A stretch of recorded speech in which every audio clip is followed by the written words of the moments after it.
Hi friends, welcome back to my channel. My name is actually Aireonna. Today I'm joined by Marco from Clutch Gene Sports. Started off strong, hiccuping, so if that happens, don't mind me. Hi Marco, how are you doing? I'm doing good. How you doing? I know the hiccups have gotten you, so sounds like you keep hiccuping Right over before there. every time we stream, I 10 seconds before we're supposed to go live, I decide it's a great time to eat like a copious amount of sugar. And so my friend was making dinner and I decided to eat like 3 cookies really quick. And I think I like didn't breathe in between. And then as soon as I started the stream, I started hiccuping. But speaking of food and drinks, I heard you guys at the Martinez house might be doing something fun. What are you doing for Super Bowl Sunday? And do you want to maybe tell the audience about what you were just telling me with your wife and some drinks, some Yeah, exciting drinks? so she's making a bar. So she's making some mixed drinks. She likes to get down and make some cocktails, and so one of them's the hopefully we don't need it, but the we need Robbie Gold margarita, and then she has the Shanahan's Dirty Shirley, Oh, I like the that. the Purdy Paloma, and then the red and gold shooters, which are shots that are going to be shots and stuff like that. So interesting drinks. Definitely hope we need the Robbie Gold margarita, but hopefully Jake Moody comes through. But that's a funny name. I thought that shit was hilarious. I absolutely love that. That's so much fun. I feel like every time you are telling me about what you guys are doing, there's like something fun on the horizon. I like need to come be best friends with you guys. You're always doing something cool. I mean, we Are you try to do something cool, but are you hosting the Super Bowl at your house oh or where no. are you doing? We're actually going to my uncle's house, so we'll be at my uncle's house, and he's hosting, so everyone will be there. So it'll be And is cool. everyone a 49ers fan or is it going to be So it's funny, spectacular? everyone but my grandpa. There's some other fans, like Oh, some like my in-laws are Dolphins fans. They might be there, um, but my grandpa's a Chiefs fan, so that's that's gonna be funny. How did yeah. that happen? How did you guys all become 49er fans and he went left? So he was a Niners fan until Joe Montana got traded. When Montana was traded to the Chiefs, he went with Joe Montana. He He was went like with they did, that's yeah. crazy. He thought they did Joe Montana wrong, so he stuck with Joe Montana. That's kind of cute. I kind of love that. Yeah, so it's pretty cool. So I mean, he's been a Chiefs fan, so hopefully. He wants. He already told us. He's like, I don't really care who wins this game. He's like, we got you guys last Yeah, time. he He's kind of like, I wins kind of want both to. ways because he's like kind of a fan of both. Yeah. So That's he's kind of like, awesome. yeah. Um, well, freaking, what is it? For me, it's like 1 day away, but I think your time it's still 2 days away from the Super Bowl. Yeah, because you're pretty much Crazy. already almost Saturday, right? It's already like Yeah, it's like 7:30 out there. nighttime now. Yeah. Exactly. Exactly. Um, are you excited? How are you feeling? Nervous? I'm not nervous. I'm more so excited about this game. I don't know. I feel like this game is. I'm not too like nervous. Like I don't know why. Like I'll probably get nervous right before the game, but not nervous. Are you nervous, or are you getting those butterflies and jitters? I I don't know if I'm nervous. I'm like very excited. I mean, spoiler alert, I think I'm picking like the Chiefs to win. I'm hypothesizing that they're gonna win. Well, Yeah. Is that I know bad thing to say right off the bat. Um, but maybe that's just me what like the protecting myself. Like I would rather um are you seeing a shooting star right now? No, so You look like we you're have cats that live in our like area, and the uh-huh. cat's on the roof. Like, oh, that's crazy. I just saw you look very I was amazed like and I was like, just there's super an earthquake shocked. Like he just happening. up there like shaking, and that's crazy. He heard my take and he was like, screw Yeah, this, man. he's like, nope, he's about to jump off the roof right now because of your cheese take. um, I've been really in touch with all the vibes from the 49ers and the Chiefs in Las Vegas. Um, I wanted to ask you, do you think that there's any maybe sabotage going on between the Chiefs and the 49ers with the fire alarm system going off multiple times? Debo said 3 different times, but distinctly yesterday morning went off early before their practice, also went off in the middle of the night and right before they went to bed. the first night that they were there. And then also the fields. I know KP from Niners Niner Nation. Nation. Yeah, he went out and they actually drove out to the fields. He said they were soaking wet. Now, I know the 49ers have themselves, like Kyle Shanahan and the players have kind of since the first day that they were pretty publicly upset about it. But they've kind of calmed down in questioning, talking about it. But if you listen to any of the reporters that are there, Matt Mayoko, some of the people that have boots on the ground, the 49ers coaches and players are still very upset about it. They just don't want to be like publicly calling attention to it, but they want the media to be talking about it. So it's definitely still phasing them. The Chiefs had the opportunity to let them share the field for the majority of the week. They denied that opportunity. Do you think that there's a little game before the game gamesmanship going on, some mind games going on? Absolutely. I mean, when you look at the Chiefs, if the Niners are in the Chiefs situation, I wouldn't change my plan. I'm not moving anything like so. Like I understand the Chiefs not adjusting their schedule or telling the Niners, you know what, you guys can come practice on this field when we're doing media. Nah, that's our practice facility. We have stuff going on there. I would say the same thing if I was the Niners. So I definitely think there's gamesmanship going there. I think the NFL dropped the ball. It could have been any team in the Super Bowl, and we would have been talking about the field practice facility being a shitty facility right now. Whether it was squishy, whatever, the field wasn't up to par. And I get that the commissioner is like, "Oh, it's good enough to play on." Good enough ain't, They also think that MetLife is good enough to play on, though. So which is true. So like good enough ain't it. Like this is the biggest stage of the NFL. Like this is the Super Bowl. I don't get what they were doing in terms of not putting the grass over the turf months ago. Like normally they do that in doesn't make any December. That didn't make sense. I think normally when you hear that the fire alarm is being pulled, normally it's a worker or someone else staying there who knows that the team's there, and whether it's another team's fan, you know what? Let's pull the fire alarm. Like I don't think it's the Chiefs or the NFL doing it, but it's funny that it's happening. Like I'm not gonna lie, it's kind of funny, even though it's happening to the Niners. Did you?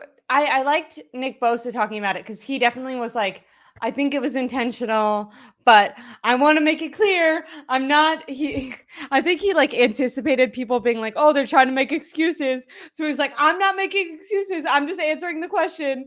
I'm just telling you guys what what's going on, but it's totally fine. And then I think oppositely, Gibson said, Deshaun Gibson said that he had never seen so many sleepy faces and that practice was harder that day, which was yesterday. Practice was harder because everyone was tired.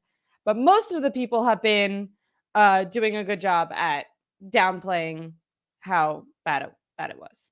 So far, the 49ers start to the week due to their practice facility and everything, it's literally been like this from what I've heard. Like coming down, pouring rain on them. It's been something that has happened all week. Practice facility is terrible. It's been a very gloomy start to the week for the Niners, whether it's fire alarms pulled and stuff like that. Are you trying to see how I did that? Can you hear me? Hold on 1 second. I lost you. I don't know if you can hear me, but I can't hear you. I could hear you. Audio. What do I do in this situation? Why can't I hear you? Can you hear me now? If you can hear me, will you take over for 1 second? Yeah, I can take over. I know. So definitely, I definitely think it's been a gloomy start This to is the what week for the happens when you 49ers. travel. Um, I don't have all my the setup. chat could hear us. Work? That's funny. Maybe. But definitely, I think the starts of the week for the Niners has been very hard. In terms of the media days, rainy. My biggest concern was hopefully no one gets sick. So far, it doesn't sound like anyone's gotten sick due to the crazy downpour of rain. It's one of those ones where, at the end of the day, you can make the excuses, but I'm not trying to make any excuses for the team. I know the team's not going to have any excuses at the end of the day. You got to just fight through it and get through it, and hopefully you win the Super Bowl. And then you laugh at these situations after the fact. I kind of think like what would have been baller is if they didn't. I guess you have to have it out like the reports of it out before, but I like that now they're kind of choosing the route, even though once again, if you go to Vegas and you're on the grounds of Vegas, they're very clearly making this a big deal, but at least publicly when they're being questioned about it, they're kind of downplaying it, and I think that that's the right way to play it. Is kind of be like no excuses. I think it was Christian McCaffrey was like, I don't even think about the field. All I'm thinking about is like it's my job to go out there and play no matter what the conditions are. And then um after the game, when you win, then you can say like we dealt with fire alarms, we dealt with shitty field conditions, like we had people sabotaging our um ability to win this game and we still pulled through, you know. Absolutely. That's the way they have to look at it. I know Spencer Burford and Kyle said it best. Spencer Burford was like, I don't really care. Like all we need is a practice facility to do our walkthroughs and get through the week. We don't really need a spot that's perfect. So we're not going to play our game there. So it doesn't matter. And then Kyle's like, we're good. Stop asking this question. Like he pretty much was like, stop asking this question. We're good. I don't care. Like I thought that was the perfect mindset for Kyle to answer that kind of question. So it's definitely going to be fun to see how they've been able to prepare. Obviously, you don't know if they've been having full practices. They're telling the media that they've been practicing in full. Who knows how they're practicing? To be honest, because no one is Yeah. back there watching. The media is not there watching. So who knows how they're truly practicing? And to be fair, also, like I think they did the majority of their practice the week before. Both teams did all their installs.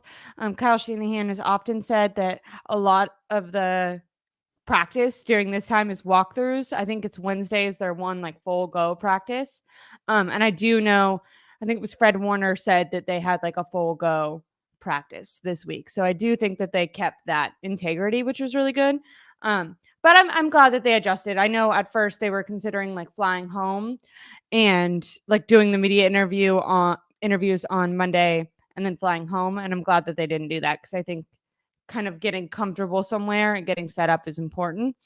Now, along with maybe like differences in what's happening with the teams and sabotaging the teams. And I, by the way, to go back to that, I like what you said.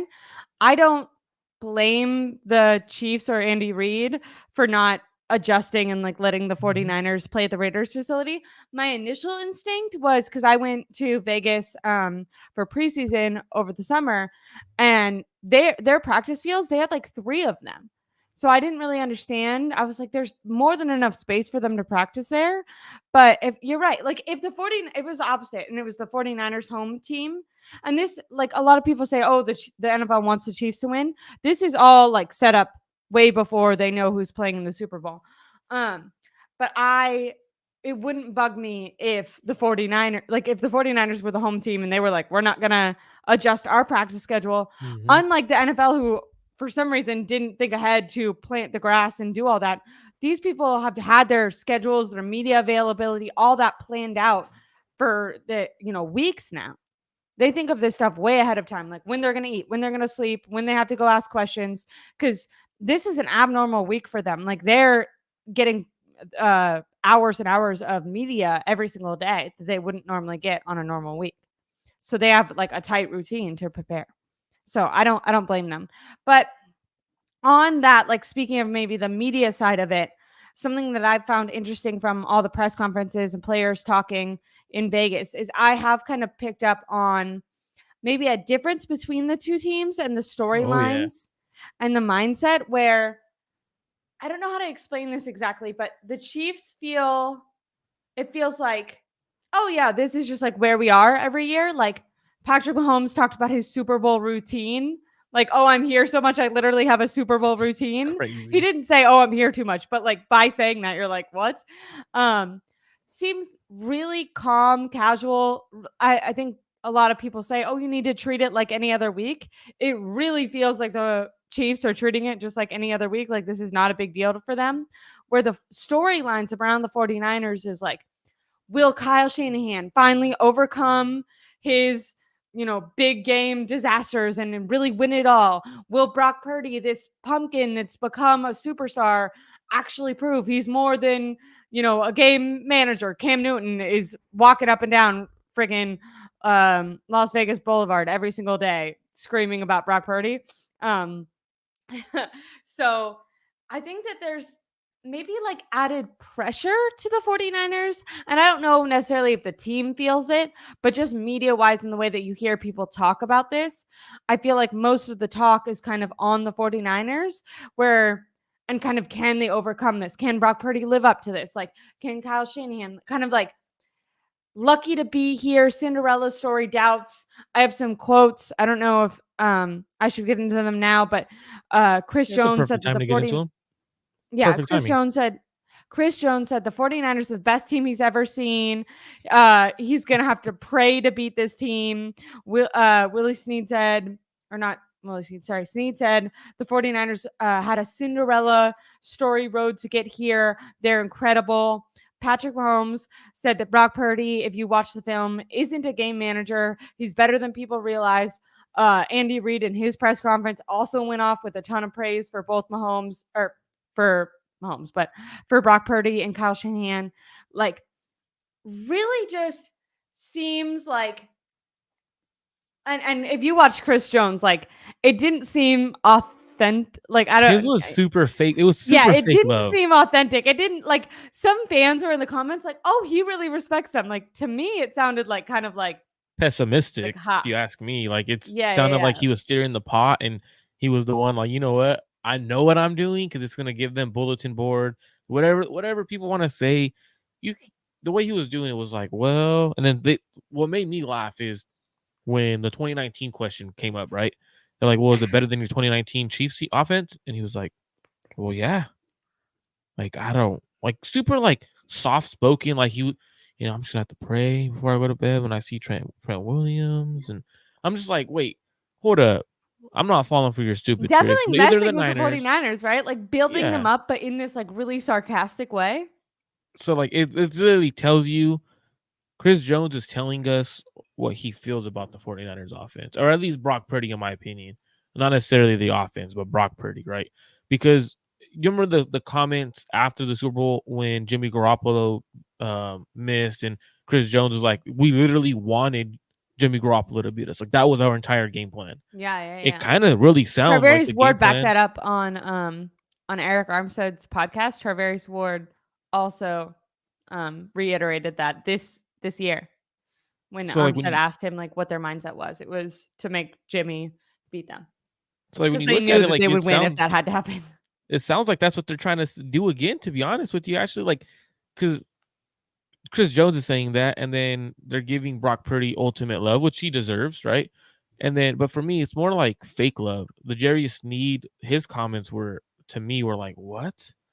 Like, I'm just kind of shocked. Like Cinderella story, and like Yeah. you don't use the Cinderella story unless you're talking about one player on the 49ers. If we're being honest, as Brock Purdy, like Yeah. Yeah. he's had that kind of story in terms of being drafted the last overall pick, making a nice run last year, getting hurt, and then this year making a run. Like, I don't get it. Like that to me was the most disrespectful comment of all of media day, and I think that's where I'm like, hold up, don't play no bullshit with me because I see through it. Like I'm being straight up. Like that was a bullshit comment from Snead. Because the one who actually has had a Cinderella story this season is actually the Chiefs, a team that's only won games by 3 points, barely snuck through the every playoff game they've played. Like you were the one with the Cinderella story. Yeah, we came back from down 17, but that doesn't make it a Cinderella story. Like that's to me where I was like, that was disrespectful towards Purdy, in my opinion. Well, the thing that's kind of messed up is like I almost feel like, and I agree. I think a lot of their comments have been very sarcastic. But I don't almost blame them because that's the media is kind of building it up like that. Like the media is talking about like, are the Chiefs going to continue their dynasty? And then when you talk about the 49ers, it's like, oh, well, like, can they do it? Like, which is kind of interesting, right? Because right now they're still currently, I think, 2-point favorites in like betting odds, but the conversation surrounding them feels like all like the prominent ESPN people, NFL Network people are choosing the Chiefs. And when you listen to the talk, Including it you. seems like it's like it seemed it when you listen to Patrick Mahomes in his press conference, this, and I'm sure this isn't true, but like my takeaway is like he's just like, yeah, like maybe we'll win, maybe we won't win. We're gonna be back next year. Like this is just It's the our norm. routine. We just Yeah. go to the Super Bowl. Where like with Brock Purdy, like and they're doing a good job at not trying to like overhype the moment, I don't think, but you can kind of see like stars in his eyes, like he is really happy to be there. I don't know what your take on Kyle Shanahan being a little bit lit, a little bit turned up on Monday night opening night. Also when they arrived. So multiple nights in a row, Kyle Shanahan turning up. Then by the way, he was just asked today what his plans after the Super Bowl would be for celebrating. And he said he's not sure yet, but it wouldn't be one day, that they would spend multiple days celebrating. So good to know that Kyle Shanahan is really getting loose.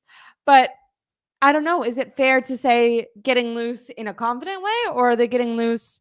Is it nervousness? Is there some nervousness with the 49ers? Is that a difference maybe where the Chiefs once again feel comfortable in this position, and maybe on the other hand, the 49ers feel the pressure? Like there's a lot of players on this team that were here in 2019. There's a lot of players, Trent Williams, who maybe feels like this is one of his last opportunities to go to a Super Bowl. For Kyle Shanahan, it's like, how many times can you get to this moment and not, win it all? Although on the other side, Andy Reid is a good example of someone who can do that. I know Brock Purdy is tired of literally every other question being like, do you want a tattoo of my face on you, or do you want to not be a freaking game manager? By the way, we'll get into that in a little later, but some of the questions that people are asking in these press conferences are insane. I know I commented on your stream yesterday about that, but yeah, have you, when listening maybe to the back and forth between the players, coaches, and just the way that both teams are being talked about, do you think that there is a little bit of maybe even not on purpose, but disrespect towards the 49ers in the way that it seems like, oh my God, it's so like almost like lucky to be here. But then like for the Chiefs, it's like, oh yeah, they're here. Or do you think that that makes sense because, first time back in a little while? Do you see that difference? Is it weird that have been noticing that? No, I know exactly what you're trying to say in the sense of Mahomes, Andy Reid, and Kelsey have that mentality of, and I think Chris Jones too. Well, who cares if we lose? We already got a couple of rings. Like, Yeah. there's no pressure on us. We already got ring. The one against you, actually, kind of like how I Yeah. felt. Versus like the Niners are kind of like a little more, not necessarily uptight, but they understand like we may not have this roster ever again. Uh, this might be the only opportunity we have to win.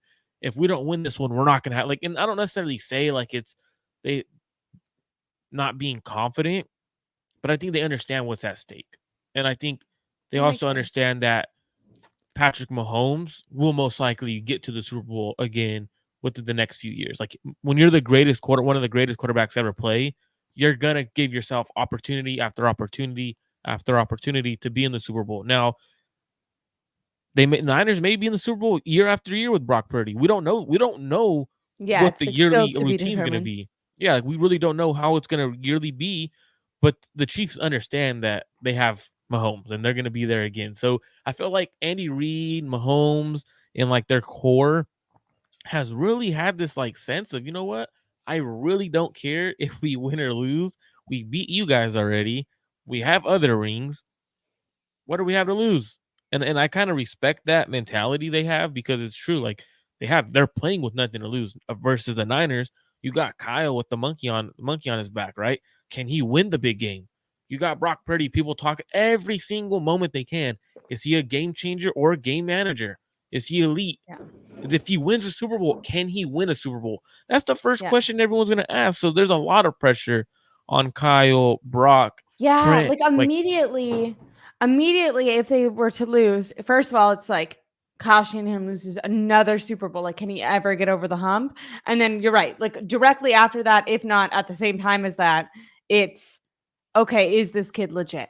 Because yeah, he got you there. And say maybe like it depends on what you define legit, like, right? Like I think a lot of people at this point will say he's legit enough to probably be a starting quarterback. Not even probably, but to be a starting quarterback. But is he in that Kirk Cousins tier? Or because if you're going to go back to the Super Bowl next year, you might have to face the Chiefs again. So when you're looking at your quarterback, you're thinking, is he enough. Like, this is a star-studded team right now. I can pull it up right now because it's so short. Perfect But timing. the PFF grades came out, and they ranked like the 5 top offensive players, and it was literally all 49ers players, or like the skill position guys. Hmm. Debo Samuel, Devo, CMC, yeah, Trent was in there, I CMC, Trent think. Williams, and I think Kittle as well. Like, it was four 49ers players, and then Patrick Mahomes, which I feel like perfectly illustrates like this game coming up. It's a team, a way more talented team in the 49ers, but then with Brock Purdy, who once again, not bad, but Brock Purdy. And then there's the Chiefs, but they have friggin' Patrick Mahomes, who's, definitely the best quarterback of our generation in the league now, arguably the most talented quarterback to ever live. Like, if he's going to start being in that conversation if they win a third Super Bowl right now, Oh freaking, yeah. you know what I mean? So, I do find that kind of interesting. If people, this is a good comment. If we don't win, people will start saying Purdy is just like Dak. Yeah, I like, think can I think a it'll be good more player so but like can't win Jimmy. the I think it'll be like Jimmy. He could get us there, but can't win it for us. I think a yeah, lot like of people will Camilla say syndrome. that. Yeah. And then what is this? Purdy will be the Eli to Brady. What do So, you? so Eli Yeah, yeah. Manning beat Tom Brady twice in the Super Bowl. Versus, like, he wasn't like nothing crazy special, but he beat Tom Brady. So he's saying Brock Purdy There will we be the go. Eli I like Manning that.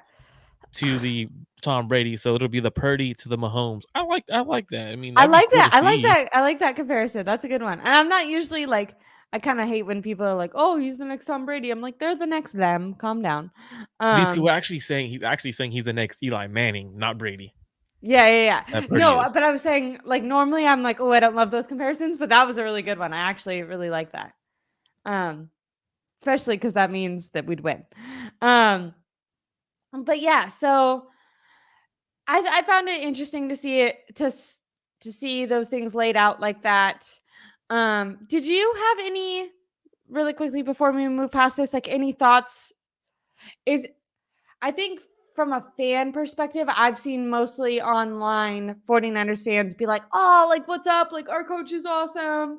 Like, for kind of getting like he was like visibly drunk. He was interviewed slurring his words.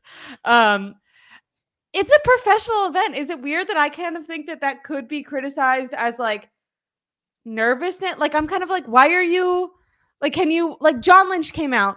I think John Lynch has kind of been doing damage control this entire time. And he's been like, we don't want to party in Vegas. Like, don't, and Steve Young said the same thing. Steve Young and John Lynch both said similar things where they were like, you don't want to have FOMO, like, oh, I can't go out and party in Vegas. You want to win the freaking Super Bowl, and then you can go out and party later. I know George Kittle, when he was interviewed about his Super Bowl routine, he kind of said that it was most important to him to keep, like, if on a Wednesday you normally work out after practice and you don't go get dinner with your agent, like, don't go get dinner with the agent until after the Super Bowl. Like, keep your same schedule as much as possible. Obviously, that's very hard. I know they have their families there, people going out, people probably nagging them, calling them out, less close family members and stuff. But is it fair that I took Kyle Shanahan being kind of visibly drunk at event as maybe a little bit unprofessional, or Oh, am I being like a absolutely. party No, no, pooper and no. it was cool? Absolutely. I absolutely. I the way I took it, Ashley, there's two ways I took it. I said, like, as a fan, I think it's cool to see your coach Yeah. be loose first day of the week. I think it's cool as a fan. But you could also look at it in a professional standpoint, in someone who's actually analyzing media wise and stuff like that. It's unprofessional. It's showing up to the event It was drunk. also Like, like it wasn't even. 7 p.m. Like, you can wait 1 hour. Like, it was like an hour. I was like, you can't get, like, wait till dinner. You're And I know a lot of people were saying that it's because Kyle has social anxiety and you kind of like, he doesn't like to be interviewed. He's never been good at the podium. So he was just trying to He's talked loosen about up that to do before, that. So, like, right? that's Like, what, isn't that kind yeah, of why he hired John Lynch in the first place? Because John Lynch was like a a media media person. personality. And Yeah. it could, honestly, it could just be Kyle, you know what, was like, I'm going to take a few shots of Tito's because I heard that's his drink of choice. take a couple of shots of Tito's and loosen up. So at the media day, I'm not nervous. I'm not super stuck up. Like I don't want to come off that way anymore. Could have been just he was trying to loosen up and interview the right way. Yeah. But I do, yeah, Maybe I got a do get what little you're saying. got a little too yeah. Took We've all been there 4 before when shots, we're like, we're just gonna feel good. And then all of a sudden we're like, I but can't forgets to stand eat. up. Forgot to eat, but took I 5 shots. Was like, all right, I'm good. Let's go. Hey Kyle, you never ate. I'll be good. I'll be fine. Then they're asking him, hey, like, what about that Brock Party comment? He's like, Trey Lance sucked. And you're like, what are you And saying, dude? he was What are you asked that, and he saying? was just like, well, I was just joking with him. I was pissed off, you know. And it was like, oh, okay, yeah, he was slurring his words, like, oh yeah, he is definitely either on a couple of gummies that he took to loosen up, or took a couple of shots of Tito's, and that's how his vibe was.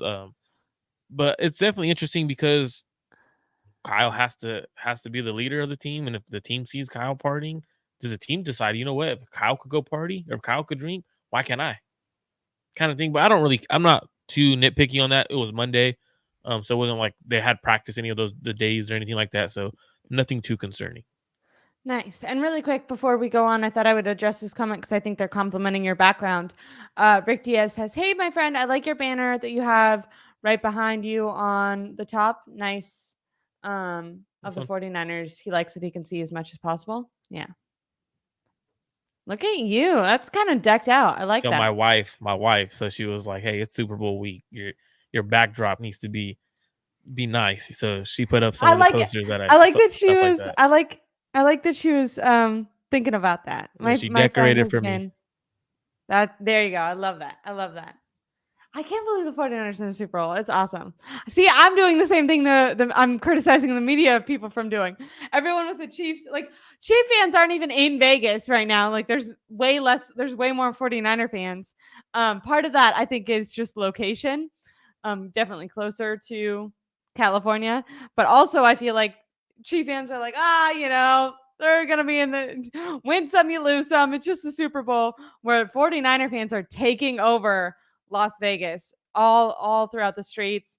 Did you see they sold like more merchandise than any team has I ever sold did. in the last 2 weeks? That's crazy because the amount of people that are buying their gear because of the Super Bowl, it's like, is it our fan base or is it people who want to join the fan base? Because like Yeah, maybe like getting I'm, even bigger. I think so. Because like you're at that point where a lot of young kids get to choose their teams, and the Niners have been winning the past couple of years. Now they're in the Super Bowl. I don't know. It's very interesting because it was like beyond, like the numbers I saw was like, whoa, like that's crazy amount of money that they're bringing in revenue wise. I love that. Okay. So now I wanted to maybe do something. I talked with you before. I had written some concerns that I thought if you were a fan of either the 49ers or the Chiefs that you would have going Mhm. into the game. I know that you and I also watched Mina Kimes clip with Miles Garrett, and I felt like some of the conversation that they had actually was something that the 40 was one of my concerns if I was a 49er fan. So Yeah. maybe we can talk about why they're doing that. Would you maybe like to go back and forth and name some things that and we can either start with the Chiefs or start with the 49ers. I'll let you decide. But both of us maybe name something that we're concerned about going into this game. Um, does that sound good? Yeah, absolutely. So I'll go first. So I sent you the Mina Kimes interview with Miles Garrett because that's one of my concerns. So I'll go a concern from the offensive side of the ball for the Niners versus the Chiefs defense is Chris Jones versus our interior. I think Chris Jones is a stud. Miles Garrett pretty much was like, you know what? We knew you got to be in man against the Niners. They're a really good team.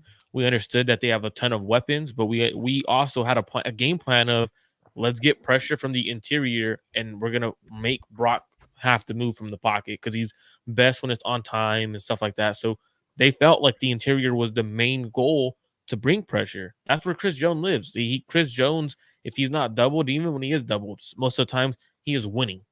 So that's a concern. Can he wreck your game plan against a guy like Feliciano, Brendel, or even Banks. So that to me is one of a concern, because he is a player who, when he is on and he is at his highest, he is one of the best defensive tackles. But he's also has a lot of film where he's making the Chase Young Downtimes. effortless and no effort plays. So that's a concern for me. I don't think that he won't show up with effort though, because there's this clip. It's gone viral randomly on like TikTok.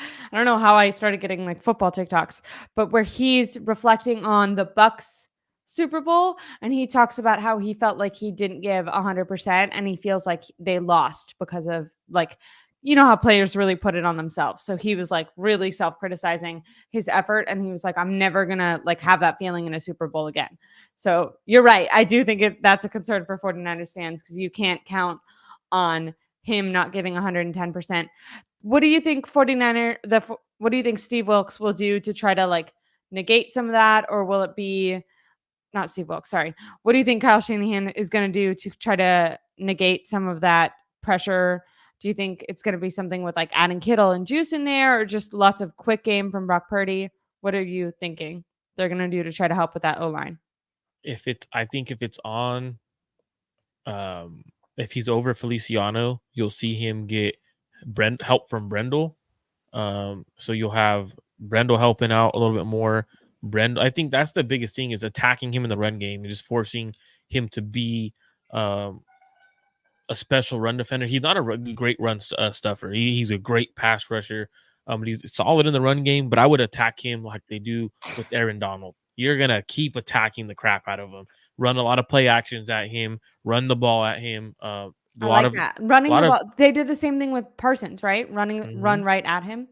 So Yeah. I would personally attack him. You got to make him in the run game. You got to make him do a lot of work, a lot of the dirty work, because it starts making his legs get heavy.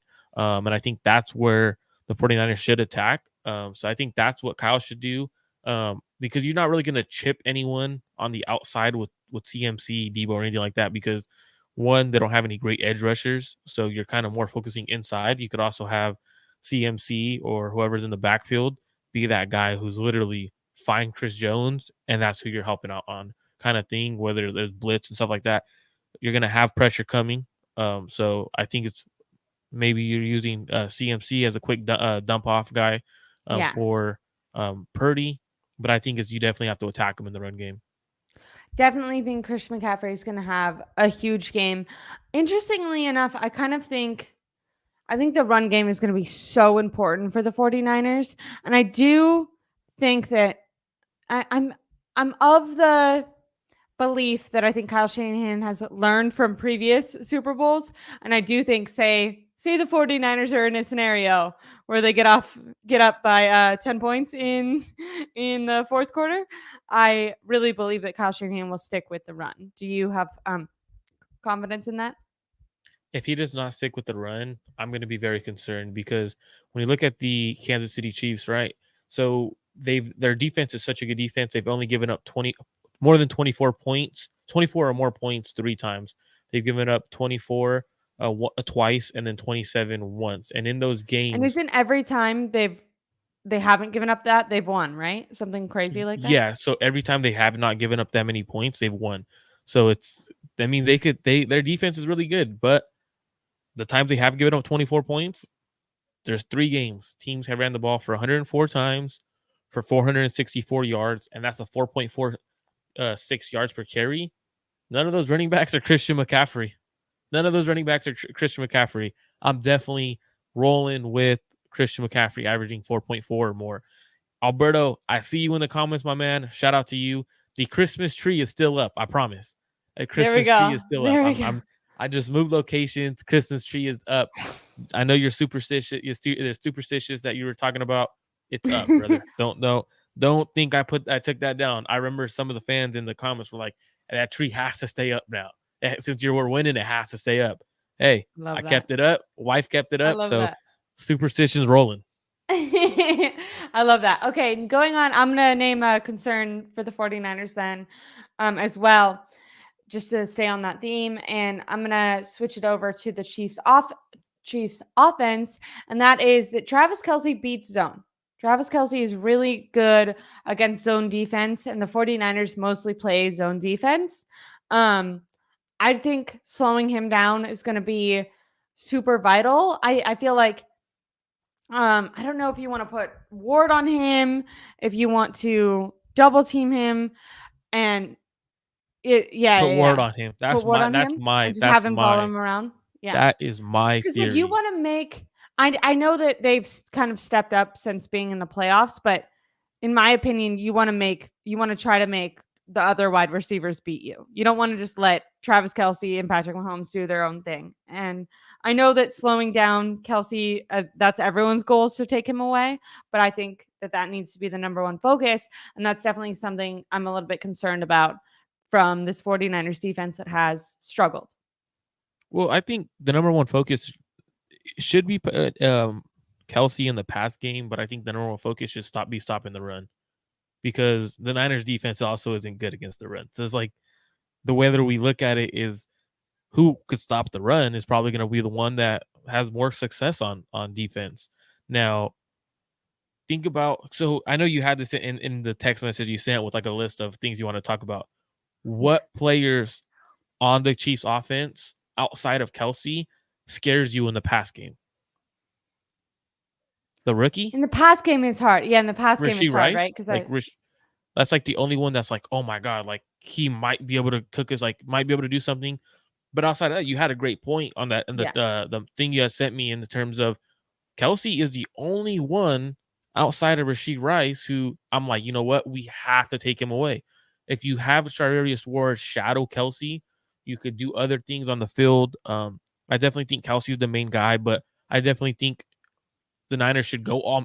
In my personal opinion, you got to go man against this team. They don't have the weapons to beat you. They're going to be in. If you go man, you have Charvarius Ward on and Ward Kelce. played man when he was on the Chiefs, right? Wasn't like when they originally Mhm. got Ward, his specialty was man.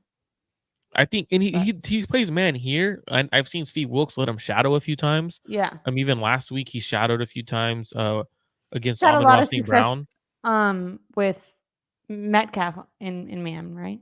He had good Seahawks. success against Metcalf. They also had him in man on Amon-Ra a few times that I was like, whoa, that's pretty good coverage. So they need to go man. Like I'm not gonna sit here and like, oh, you know what? We have to go zone because zone, Mahomes is going to pick you apart. But the only issue though is that when you do go man, is on key downs. Is Mahomes is also he's a pretty good runner. Like he doesn't give Yeah, enough credit for how good he could run. He could run the ball pretty well. So I definitely think it's going to be one of those ones where if Mahomes has a 3rd and 7 opportunity and the Niners are in man and backs are turned against him, he's taking off and he's getting the first down because that's what he normally does. yeah. And that's also one of my concerns as a 49ers fan is like you're just going against Patrick Mahomes and he's an incredible talent. But really quickly, I wanted to say because I thought Romero had an interesting. I don't know what you think about this, but double team Kelce, keep Ward on Rice, and then he talked about that being their two main weapons besides Pacheco. Um, I don't know if it's the right strategy, but if you're the 49ers, would you rather try to make Mahomes pass or rather have them try to run the ball and let Isaiah Pacheco beat you?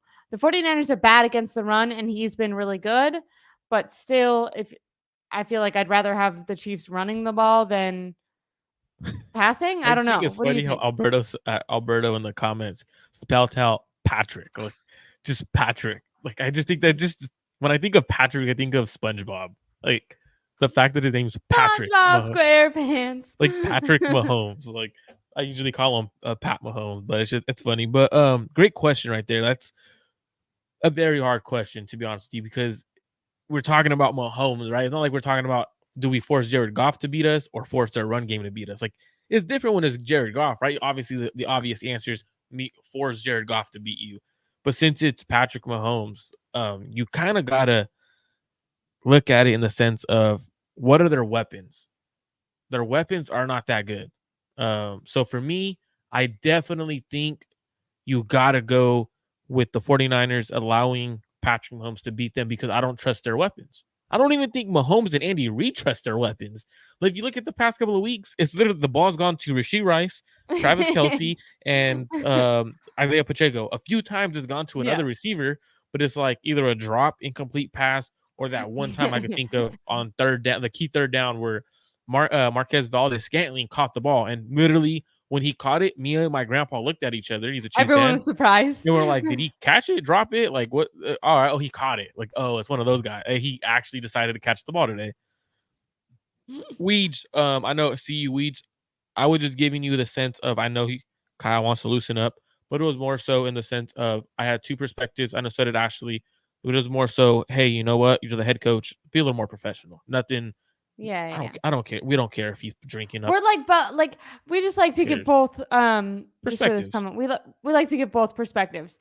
As a fan, it's kind of like, yeah, that's my coach. He's turning up. But then at the same time, you're like, all right, well, like if you're dissecting this more from like a journalistic point of view, you're kind of like, all right, this shows a little bit of potential nervousness, or maybe it's social anxiety, whatever. And we were pointing out differences between the teams, players, and coaches. And when you saw Andy Reid, he just wasn't doing that.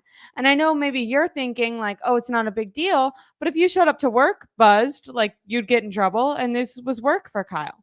So it's fair to Good point. say that Great point. you're not supposed to show up to work slurring your words.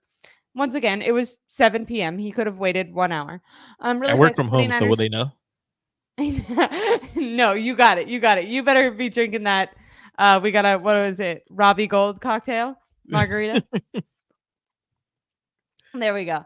49ers Poker said, I think if you're going man, you put Warner on Kelsey, you keep Ward on the outside, but you can't abandon zone. Kelsey is good against it, but Warner and Greenlaw are the best in coverage, best linebackers in the league. It's going to be hard. Steve Wilkes definitely has his, it's going to be a challenge for him. I don't think it's like last game where I felt like if they lost, that Steve Wilkes might get fired. That was my takeaway from the NFC Championship. I think if they lose to Patrick Mahomes, so you're not going to blame like he's the best quarterback ever. You think he'll still be fired? That was your takeaway? I think he should be. I mean, I don't think he's the right fit for this team as a defensive coordinator, but that's topic for another day. But hot takes for the offseason. The hot takes for the offseason. Like and subscribe. But definitely when you look at that comment, right, you can't go Fred man-to-man with Kelsey often, because if I see that you're gonna have your best linebacker shadow Kelsey everywhere he goes, guess what? I'm running the damn ball. That's cool. Go ahead, shadow him. Now you no longer have your linebacker to fill gaps, fit the run. So for me, I would definitely go run if that's the case. Now, if you have Charvarius Ward, you need to still have the ability to stop the run. And you have two decent corners, and I think the nominal Lord has been playing phenomenal football. Ashley's going with her hiccups again, but you also have Ambry Thomas. Did you hear them? Did you hear them? No. And then you also have Ambry Thomas who could play on the outside. So you're essentially playing Ward in the slot. So I think it's definitely you can move him around in that kind of fashion. So I would personally go Charvarius Ward, who is great on bigger receivers and man. I like that. I wanted to maybe move past this, and I wanted to say, well, I guess I want to name. I have two more concerns for 49er. If you're the 49ers, that I would like to talk about. We're gonna leave the last one for that one. So sorry, I have hiccups, guys. I don't know why I've had them off and on all day. I've been doing some traveling, and I think maybe my body's just adjusting. But the Chiefs corners. Do you have faith that Ayuk is going to get open? Kittle's going to get open? I do agree that I think there's going to be, someone commented earlier that the Chiefs are going to be dinking and dunking down the field. I think that that's kind of the similar game strategy for the 49ers with those dump off passes to Christian McCaffrey, running the ball, Deebo Samuel. I feel like those two are going to have a really big game. But when it comes to those corners, that's definitely been a highlight of the Chiefs team this year. They've done really, really well in coverage. How do you feel like it's a strength against a strength, right? Because if you're looking at concerns, if you were like a Chiefs fan, you'd be like the offensive weapons that the 49ers have. But it's like, it's kind of interesting. Which strength versus strength are you concerned about the Chiefs corners? And I'll let you talk, and hopefully my freaking hiccups will go away. So sorry, everyone. So I think it is a strength on strength, but when you look at it, I think L'Jarius Sneed probably will be matched up on Brandon Ayuk in man. He'll go follow him everywhere he goes. And the reason why he won't follow Debo is because Debo is the kind of guy where you could essentially, if you're going to have L'Jarius Sneed in man, you're going to see Kyle use the end arounds, the fly sweeps, and giving the ball out of the backfield in that kind of fashion. And how do you kind of go across the formation on the defensive side and be able to stop Debo Samuel in the run game? So I do think L'Jarius Sneed will be matched up on Brandon Ayuk in man-to-man. You're going to see everyone else try to swarm to the ball. Justin Reed had a great comment. The number one part of the game plan was to make tackles. And he said, literally, if you go back and watch the Detroit Lions film, he goes, the Detroit Lions had him in the backfield a few times. And he goes, and they break tackles. He goes, if the first guy gets there every time we're up going to hit, he goes, we're not going to be in first and 10 that often. We're going to be third and long, second and long. He goes, because the Detroit Lions missed tackles where it was second and 10. They missed a tackle and it ended up being a first down play, 15-yard play. He's like, if you missed against the Niners, they will make you pay. I think Brandon Ayuk should be able to get open. It's going to be a tough matchup for him. I think he's ready for this kind of matchup. He's one of the better receivers in the NFL. But I definitely think this is a matchup, like you said, you dink and dunk in the sense of this is a money game for him, right? Like, obviously, it's been a money season. He, is going to get what he deserves. But if he just balls out this game, well, he's already getting paid the bag. But for him, is definitely one of those moments where he could get more. I think, like, I think hey, so too. if you beat one of the best corners in the league, you could get paid. I don't think it's interesting. I don't think he can get paid less because I think if he just does like how he normally does, it won't affect his money at all. And I'm not anticipating a big Brandon Ayuk game. I'm anticipating much more CMC and Debo game. But if I'm shocked, if I'm surprised, if it ends up being a total Ayuk blowout game, he can go to the table and be like, I showed up in the biggest moment, against someone who is a formidable opponent and showed out. So for sure. And all these players have egos. Brandon Ayuk wants to show up. Speaking of players getting absolutely lit, I don't know if you saw, he also yesterday was in a press conference. He was being asked about Kyle Shanahan, and he was like, yeah, man, not like my other coaches, but he's cool. But not like my other coaches. He was like low-key, like, we're not buddies, but he tries to be my buddy. And also, I am faded right now. And I was like, great. I think he still holds some kind of emotional grudge towards Kyle for that year one of putting him in the doghouse when it wasn't. I get you're trying to coach, but it's like he's one of your best players on your team. Even as a rookie, I thought he was one of our better receivers. Puts him in the doghouse. So I think he does hold a grudge, but he also is like, you know what? We're coming along. I do think they're really close. Like, I don't think it's like anything. Yeah. Like they have no issues or anything like that. But that was an interesting take because he was like, yeah, he's cool. He's like, yeah, he's him, but not like my other coaches. He was asked, like, how does Kyle Shanahan compare to coaches you've had in the past? And he kept saying that. He was like, not like my other coaches, but he's cool, man. He's my guy. I think he kept saying, he's my guy. He's my guy. But like, not like my other coaches. And I was like, can you elaborate on that? I think he said different. He's very different. And I was like, okay. A little bit interesting. Ward was asked that same question, but comparing and contrasting Andy Reid and Kyle Shanahan. And I forget if he used the actual word uptight, but he definitely was like, yeah, Andy Reid can kind of get a little loose and start joking around. Kyle, man, he's my dog, but he's not like that. There's no, it's all structure here. This is the military here. Like, 49ers is the military. But I know we're talking to corners in their secondary. One thing that is a concern for the 49ers with their secondary is the Chiefs have allowed 3.1 yards per play with the 47.2 pressure rate when they send at least one defensive back. Spagnuolo has the highest rate of cornerback pressures in the NFL. So when you go a condensed look, so with tighter formation, he usually sends someone. Now, the Niners have the 5th highest pressure rate allowed to slot blitzes. Damn. Who would have thought? So to me, that is a concern. It's like, oh shit, like Spagnuolo is great at disguising things. He's great at sending slot blitzes, corner blitzes, safety blitzes. Like he's great at doing that. He's phenomenal at disguising things. So it's like when you see that kind of stat, like, oh, the Niners are the 5th highest pressure rate to the slot corner who blitzes. Well, that's what Spags is going to do. And if you're not ready for it, their strength is sending pressure.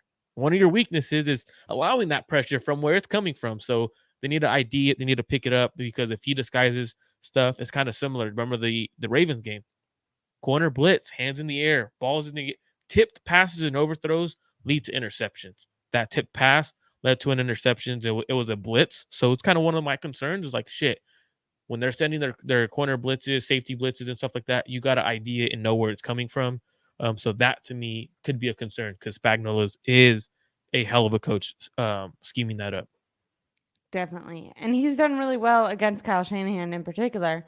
And he's done really good, I feel like, in a lot of because in his previous Super Bowl, didn't they like switch what they normally do? Like everyone was anticipating that they were going to play a certain type of defense, and so they did the complete opposite and kind of took people off took the other team off their game plan, which is interesting. Like people kind of say you shouldn't do that. You should stick to what you normally do.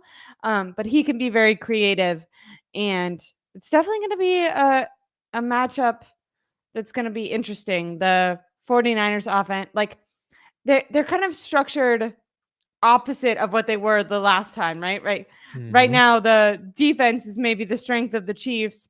And when it used to be in the previous matchup that they had, that was for the 49ers.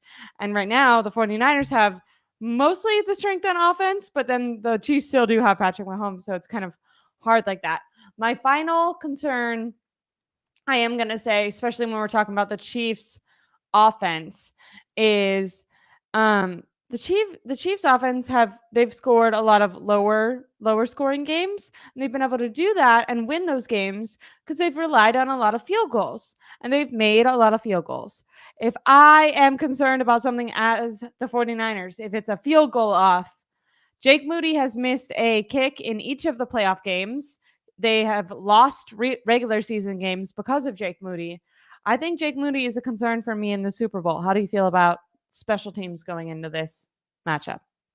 That's a great thing because Moody could, like I said, to start the playoffs, right? One of my concerns was Jake Moody giving the team the ball, the opposing offense the ball in great field position. It leads to points. It's essentially a missed field goal is essentially a turnover. Like it's literally a turnover. So I think that is a concern. Their kicker is a good kicker, Harrison Butker, good kicker. Now, usually, especially in a dome, I don't know if it'll be easier for Jake Moody to kick.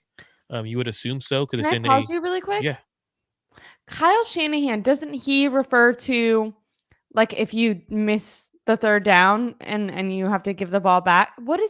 fourth There's downs or something that's turnovers, not a turnover that he missed always says is like a turnover. fourth down conversions, failed fourth down conversions are a turnover, Okay. So similar why to a does he field feel goal. that strongly about fourth down conversion turnovers? Like he's like against them because he says that he considers if you lose them to be as detrimental as a turnover. But then why does he not have that same mindset when it comes to field goal? Like he's trusted Jake Moody over and over again, even though it's been shown that he's not very trustworthy. That's a Also, I great don't know what question. I point wish I I could was. answer, but I don't think I Yeah, can yeah, because yeah, yeah. it's Kyle Shanahan's mind, right? But it's a great Yeah, point because a missed field goal is like a fourth down turnover. it's like the You lose same, right? momentum. You lose momentum when you miss a fourth down stop. When you miss a kick, the other team gets momentum. So it's like either way, it's a turnover. So that's a great question. Does it make Kyle play very conservative and not kick field goals and rather just punt and put them inside the 10-yard line? Yeah. Okay. You're right. You're not in Kyle Shannon's mind, but if It's I a was great at media question. day, if I was at media day instead of freaking all these people, do you see someone like They're great ask? questions. They're great. I get I'm gonna I know you're giving me that look, but I'm gonna tell you why they're great questions, Ashley. Okay, tell me, Okay. tell me. So I don't know if I told you, but the Super Bowl is one of the easiest to get credentialed for. And the reason that Okay. is because you're able to create a narrative, create conversation on any platform about the Super Bowl. For example, you see all these celebrity content creators who are going out there and asking questions for their personal YouTube pages, personal Twitters or whatever, just to ask fun questions. Whether, hey, what's your favorite M&M? Would you get Brock Purdy's face tattooed on you if it Yeah. guaranteed a Super Bowl ring? That was one of the biggest questions. But it's the NFL promoting Asked to their literally platform, every single player. which is kind of Like cool had because full it's on conversation.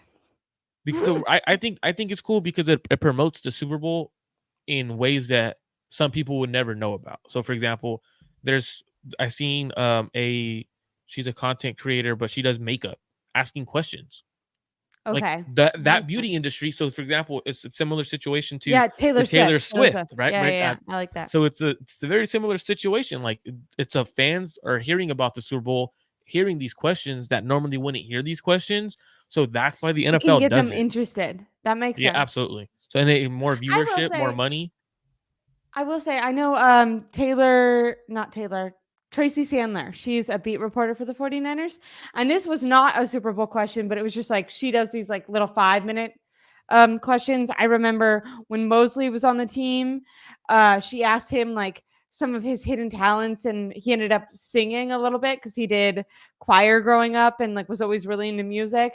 And I remember finding that as kind of a fan who is interested in the personal side of these players sometimes like I like football, but I also like the entertainment aspect of it. I found that interesting. She did the same thing with Charvarius Ward. He talked about his top 5 favorite books. 4 of his. Have you ever heard of Colleen Hoover? I have not. Is it a good book? Okay, probably not because she makes books, and this is no diss to Charvarius Ward, but she makes like Twilight, like 15-year-old girl kind of fan fiction-y books, like they're like romance, like tortured to it's always like a romance that's like kind of toxic, like something that like would be interesting to like a little girl, All not a right. little girl but like a teenager, like, and this is shit that I love, like I like these books, so I'm not dissing Ward. I swear to God, 4 of his 5 favorite books were Colleen Hoover books, and I've never liked a player more. I'm so intrigued, and like the other one was like That's some crazy. Buddhist book that was about mindset, and I found it absolutely hilarious that like interwoven in these like very childish books was like this random self-help book about like meditation. But so I'm just saying that to agree with you. Sometimes questions that are maybe not like, can you break down this exact scheme, can get people who maybe aren't already into football interested, and then they learn more about it from there. You I also do too agree got with to that. realize too, like they're there at media day for a couple of hours for like 3 days, right? Or Yeah. 4 days. How many questions can they answer about football? Like Yeah, how right. many Like they questions could are there really about football? Like this kind of gets boring for a player, like a person. They're humans too. I thought Leo Luna, who was a good friend, he was there. He asked a lot of football like questions. The one that NBC Authentic Bay Area caught was who he asked Debo Samuel. Hey, I have kids too. I know you have a kid. Who would you allow to watch your kids, and who would you not Oh, allow to watch your kids in the locker room? what did he He say? What said, did he say? I didn't hear this I one. want to say Kyle Juszczyk was the one that he would allow watch his kids. He said he thinks him and Christian would Went do to a good Harvard. I job. see that. Yeah, he did a good job. He's a smart guy. He said Jawan Jennings, I would not let watch my kid. I can see that. I can see like it's a very That's rough so guy. You funny. know what? Let's wrestle and stuff like that. So I could Debo definitely comes see that. back and he has like a broken leg and a mohawk. He's But like, it's funny sorry, because man. Jennings has kids too, so that's what's funny. Jennings has kids. I don't think Kyle has kids. I don't think Juice has kids. So that's the funny part. That is that's fucked up. But you're right. Jennings does seem like the guy like you'd come back and he'd be like, I accidentally like backflipped him off the trampoline and he hurt his leg, but then I gave him 2 pints of ice cream to make up for it. So now your Absolutely. kid like he's like running around and you're like, what happened? um okay, so we talked about the concerns for the 49ers. I also wanted to maybe sum this up a little bit with talking about, first of all, the award seasons happened. I don't know if you talked about it on your channel, but Christian McCaffrey did win Offensive Player of the Year, which makes total sense. I think most people assumed he would do that. Was obviously in the running for MVP, but that went to Lamar Jackson. So those are just cool things with the 49ers that have happened. I think they deserve that praise. If you were going to pick someone that you assumed would like if the 49ers win MVP, who do you think will be Super Bowl, or if the 49ers win the Super Bowl, who do you think will be Super Bowl MVP if you had to bet on it? Christian McCaffrey. I think this is a perfect game to run the ball, perfect game for him to capitalize on running the ball. I definitely could see him being Super Bowl MVP, but I could also see Deebo Samuel being the MVP of the game in terms of the game plan should be Deebo Samuel and um, Christian McCaffrey heavy. So if you do that, they are the top two for me. Offensively, defensively, I'm going to go Fred Warner and Nick Bosa. Those are like the easy choices for me on Yeah. defense. Has a linebacker ever won it? Yes, Drummer of the Year, Malcolm Smith won it for the Seahawks. Okay. He had an There we go. interception and a fumble recovery, I believe. Oh, there you go. And I know that Fred Warner had talked about that on his podcast, right? He needs, I think, an interception in order to break some sort of record for the 49ers on like most in the league. He's only like one away. So I haven't watched he hasn't had his podcast in a couple of weeks, but I remember hearing that he was like one interception away from breaking a franchise record with that. But okay, so I would go, I think for both teams, quarterback is always, to me, it always goes to the quarterback.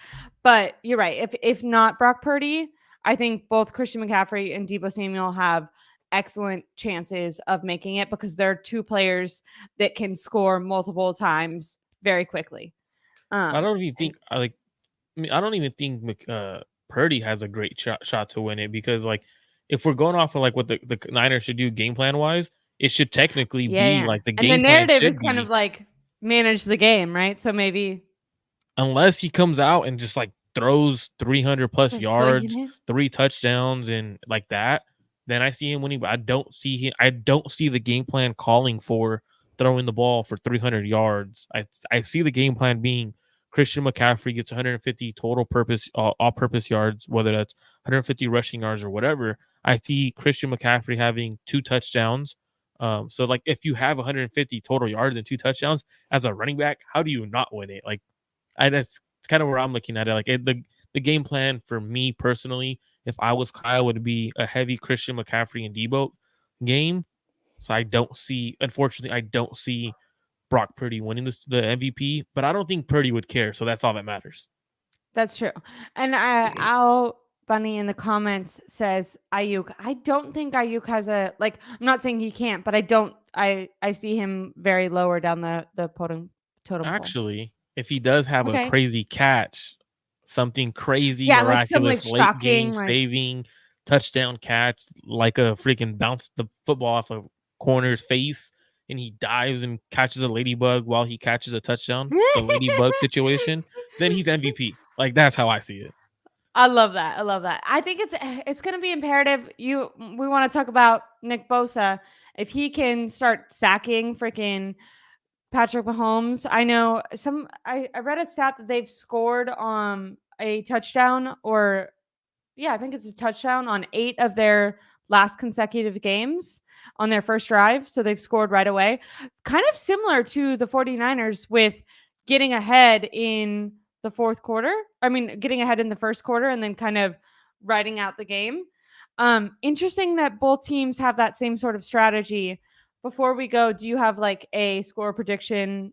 Do you have a score in mind or no? I do have a score in mind, but right before we go, I know you mentioned Bosa. He should be able to get some pressure because of their offensive tackles. But do you remember in 2022 last year when we played the Kansas City Chiefs and they beat us 44-23, and the game plan was to actually attack Nick Bosa in the run game and Yeah, like running they ran screens right at at him. him, right? And they were Yeah. running a lot of screens at him. I think that's Yeah. also something I could see them doing with McKinnon, um, Edward Yeah. Hilaire, Isaiah Pacheco. Like they also used McCole Hardman in a situation where he was lined up in a condensed formation. I So remember that's that because it was like, what the heck? How is he? He was like a Debo role, and we were like, what? Mhm. And they were running right at Bosa. They were using his aggressiveness against him. So that's something I'm like, hey, hopefully you guys turn on 2022 film because Andy Reid is going to attack him just like Kyle Shanahan attacks the other players' best defensive Mm. linemen. So that's me where I'm in the I'm back of my nervous. head. I'm like, We hey, started this. We started this, and I was like, I'm not nervous, and now I'm nervous. I'm nervous. so for me, that's something I thought in the back of my head. I'm like, you know what? Like that's something Andy Reid's going to try to do. But at the end of the day, Niners win this game 28-24. I don't think anyone will score 30 points. 28 is even pushing it for me. I'm more like 20, 24-21 is ideal, but I think the Niners score 4 touchdowns. I think it's 28-24. And if they score over that 24, which you're predicting, that's how you beat the Chiefs. Mm-hmm. I'm thinking, and I'm doing this just because once again, like I think I've done this previously too. I like to put my expectations low and then be like I'm not a gambler, but if I did gamble, I feel like maybe I wouldn't do this because I'm also kind of superstitious, but I can like see the allure on like betting against your favorite team because then if you win as like a fan, you win. But then if you lose, at least you get something and you're not as disappointed. So I'm going to bet 27-24 Chiefs. So I freaking you're hope I'm telling me wrong. Jake I'm going to Moody feel loses so, the game. I'm going to feel. That's what you're I wrote a telling tweet me. about that. I wrote a tweet saying that like And you probably during the got cooked on season. Twitter. And I know, I'm gonna delete that if that I'm just happens. gonna, I'm gonna be I'm gonna like, go find you it can't right blame me. now. I'm You finding can't it blame right now to retweet me. it. um, I'm freaking I'm excited. I don't want football to be over. I'm nervous about it. Did you see before we go while you're finding that? Did you see Steve Young kind of explain that he thought Brock Purdy gets disrespected because he's like he basically admitted like he's not as talented as Patrick Mahomes, Josh Allen, and those guys. And Steve Young also was like, when I was playing, I wasn't the prototype, wannabe quarterback, but nowadays I would fit right in, and it was kind of cool. Steve Young comparing It, himself a little bit to the Mahomes and more mobile quarterbacks. it's funny because that comment I thought it was funny because he was like, yeah, nowadays I would be. He was like, well, he's a little bit better than what he gets credit for. I'm like, what do you mean he's a little bit he's better than what he gets credit for? Like you guys are seeing a lot of people keep saying that exact quote, like, oh, he's better than he gets credit for. It's like Is if he everyone says that, aren't you kind of all giving him credit? like, yeah, like is he and he should be given credit then? Like what do you mean better than what he gets credit? It's like that to me where I was like, all right. But Steve Young is also the biggest Niners supporter ever. He won't talk negative about the Niners. So is it more where he's like, you know Yeah. what? On film I see stuff. In today's age, Steve Young would be beyond what Is Joe people thought. Like Montana he would going neutral? Has he said like who's he rooting for? I think Because he's Steve going for the Young's been in like Niners. all of the promotion videos for the 49ers. Have I you seen think those? he's The hype I, videos? yeah, I think he's choosing Niners. Because he's been a pretty big Niners supporter the last couple of times. The only thing I think is for him, he he's held a grudge against the Niners for a little while. He's But always more has. against like the coach, right? Yeah, the for trading him away. But for me, I think it's one of those ones where he's finally back as a full 49er guy because he sees a lot of similarities in himself and in Brock Purdy. I think he sees like the young kid who is very talented, is very Christ driven, not the biggest I quarterback, love not that. By the the way, I'm not like a hugely religious person, but I really liked someone when we were talking about kind of off football questions. Someone, I don't think they meant it in like a gotcha thing, but they were like, "Oh, like do you think of first of all they said like do you think of God, or do you still pray? And like, do you have any Bible verses that have gotten you through the season?" He had one right away, completely recited, knew exactly what he was going to say. And then something I really liked was he said when he's on the field, he prays, but it's not that he prays like, please God, let me win. He prays for like clarity within the moment, calmness within the moment in order to like perform his best, but not like he doesn't make it like game specific because I've always found that kind of confusing. I remember, I think it was against the Rams, like Jalen Ramsey was like, saying like when they won, he was like, well, God just like, he had my back and wanted us to win today. And then like, I'm like, well, there's definitely players on the other team that are also really like, God isn't like a 49er fan or like you know what I mean? Like, I don't think Right. God has a favorite sports team. So I liked that Brock Purdy, when he was talking about it, I felt like it was like such an approachable and like really likable way that he explained it, where he wasn't like, oh, I'm like praying for a win and I'm praying for like praise. He kind of said the opposite. Like he was like, I'm just praying for like kind of calmness and clarity within the moment, and like to be able to step up and be like my highest self, because I think that that will give me the opportunity to then win the game. But I'm not like making it about a game. I'm making it about how to be the best me. And I thought that that was just like a cool, once again, I'm not super religious, but like listening to him talk about it. Some people, I feel like, I don't, and this might be controversial, but I feel like some people, the way they talk about it can be almost like a turnoff because they're so pushy about it. He approaches it in such like a, I don't know, a really approachable way. I like really enjoyed listening to him talk about it. And I And you can like one tell of it his means a comments. lot to him and is important to him, but it's not like in your face, or if you don't feel this way He's not bad, it's preaching just to like you. He's talking. not trying to Yeah. get you to believe in what he believes. He's like in Yeah. one of the ones where he was like, yeah, he was like, I'm here because he wants me to be here. If he wanted me to tear my UCL, that's what he wanted from me. Like he has a plan for me. He has a vision for me. Whether I win the Super Bowl, whether I lose the Super Bowl, he goes, it does not matter. And I thought this was cool of him to say, like, it does not matter, because the glory that I get isn't for myself. It's for him. Like it's Yeah. not for me. Like I understand that when you get glory, you change as a person and you lose your morals as a person when you change and get all this fame. And he literally said, he's like, I don't care what fame and what money comes to me. I'm staying true to myself and my faith. And I was like, that was pretty cool to hear Yeah. him Yeah. say, like, even though He's like so mature like for such a it's young kid. I love like I that. thought that was pretty cool for him to say. I'm not gonna lie. I thought that was cool. Yeah. Well, do you have any last minute things you want to say? I Yeah, what's your gotta, score prediction? You said you're choosing the Chiefs, right? yeah, 27-24, I think. Jeez, you and Rohan Good. both on back-to-back shows choosing the What Chiefs. did That's crazy. Rohan chose the Chiefs too? Yeah, I want to say he chose the same exact score, 24-21. I hope I'm wrong. I'm gonna be so excited. I'm gonna be so freaking excited. I hope I'm wrong. I Well, just like to, once hopefully. again, I'm setting my expectations low so I can be, So you, when you're watching the game, you don't have a heart attack. You're like, yeah, I was already expecting this, you know? yeah. I'll still have a heart attack. Don't you worry. My sweater is gonna be, I'm gonna be like, what are you doing? So hopefully Patrick Mahomes doesn't pull out a rabbit from his hat, and hopefully the Niners can stop the run. Hopefully the The Niners run the ball down their 49ers throats. should win, right? Like the 49ers should win. It's just hard to pick against Mahomes. And they have a much better roster, like top to bottom. Their Niners roster is night and day better than the Chiefs. So it's Yeah. like if you lose this game, who, to be honest, Yeah, it's like if they scary because do, you're like, who the you hell do you you blame? really had the best chance. Yeah, like this is their year. Like it's crazy because normally you say that because your team's actually like gonna win it. This literally from the beginning of the season was like It's felt everything like was it, right? set. Like Yeah, I feel like we've been predicting the 49ers at least to be in the Super Bowl since the beginning of the season.